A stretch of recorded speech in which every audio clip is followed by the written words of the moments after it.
Hello everyone. Welcome to this video lecture. In this video lecture, we are going to get introduced to the contents of this course.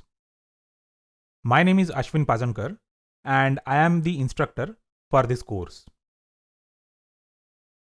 Now let us have a look at the course roadmap.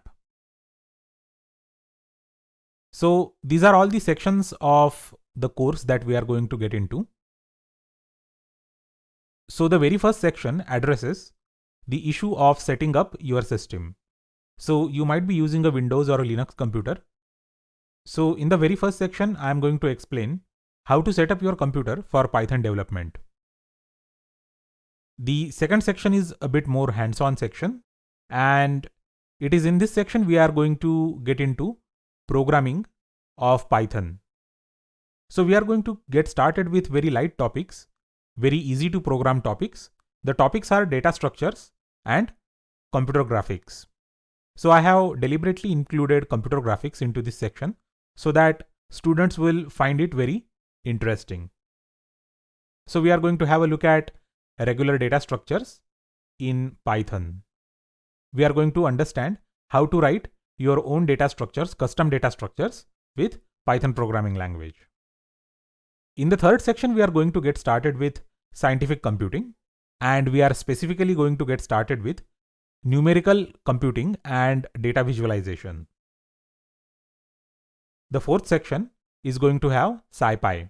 So here we are going to dig into SciPy library in detail.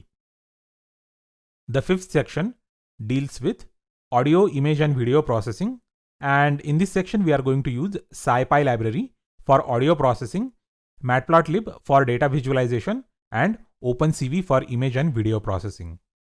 Finally, we are going to have a look at 3D visualization. 3D visualizations can be created with Python programming language. So we are going to have a look at 3D visualizations in this section. So this is how the course roadmap looks like. So in this course, you are going to get started with setting up, and then you are going to end up with a very advanced topic like 3D visualization. So these are the prerequisites of the course.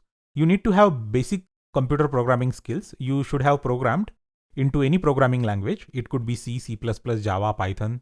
And the second thing is that you need to have enthusiasm to learn new things. So these are the only two prerequisites for this course. So thanks a lot for watching this video lecture, and I will be very happy to see you in the course.